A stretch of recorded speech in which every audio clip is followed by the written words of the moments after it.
চাওক এনেকৈ মল্লিকাৰ্জুন খৰগে ডাঙৰীয়াই ভূপেন হাজৰিকাক অপমান কৰা তেখেতৰ পুত্ৰ কৰ্ণাটকৰ মন্ত্ৰী প্ৰিয়ংক খৰগে ডাঙৰীয়াই অসমক ইমান বেয়াকৈ ইনচাল্ট কৰা এই কথাবিলাকে তেওঁলোকৰ মানসিকতাক বুজাইছে। তেওঁলোকে যে অসম বিৰোধী উত্তৰ পূৰ্বাঞ্চল বিৰোধী আৰু উন্নয়ন তেখেতলোককেই লাগে, আমি সদায় তলত থাকিব লাগে, এই কথাৰ ভিতৰবিলাকে তেখেতলোকৰ মানসিকতাক উদঙাই দিছে।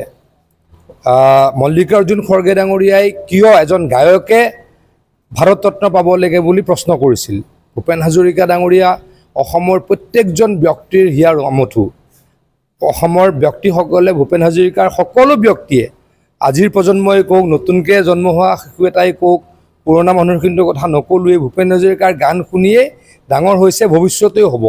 ভূপেন হাজৰিকা অসমৰ সম্পদ। ভূপেন হাজৰিকাক সেইকাৰণেই বাজপেয়ী ডাঙৰীয়াৰ চৰকাৰে ভাৰত ৰত্ন দিছিলে আৰু সেইটোতে কংগ্ৰেছৰ গা জ্বলিলে, মল্লিকাৰ্জুন খৰগে ডাঙৰীয়াৰ গা জ্বলিলে।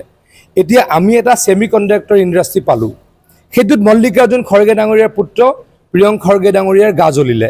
কিয় তেওঁলোকে অসমক হিংসা কৰে, কিয় গা জ্বলে সেই কথাটো মই নাজানো, কিন্তু কালিও কৈছোঁ আজিও কৈছোঁ, তাৎক্ষণিকভাৱে প্ৰিয়ংক খৰগে ডাঙৰীয়া আৰু মল্লিকাৰ্জুন খৰগে ডাঙৰীয়াই এই দুটা কথাৰ কাৰণে ক্ষমা খুজিব লাগে অসমবাসীক।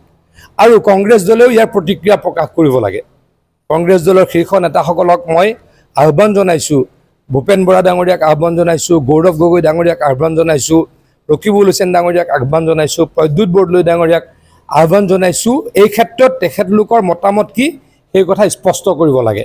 প্ৰিয়ংক খৰগে যে ক'লে আমাৰ স্কিল, আমাৰ ল'ৰা ছোৱালী নহয়, আমাৰ ইনফ্ৰাষ্ট্ৰাকচাৰ নাই, আমাৰ অমুক নাই তমুক নাই, মুঠৰ ওপৰত অকল ইনচাল্ট কৰিলে, এই কথাৰ ওপৰত কংগ্ৰেছ দলৰ অসমৰ নেতৃত্বই প্ৰতিক্ৰিয়া কি প্ৰকাশ কৰে তাৰ বাবে মই অপেক্ষা কৰি আছোঁ। অভিনয় কৰাৰ হেঁপাহ আপুনিও পঢ়ি ৰাখিছে নেকি?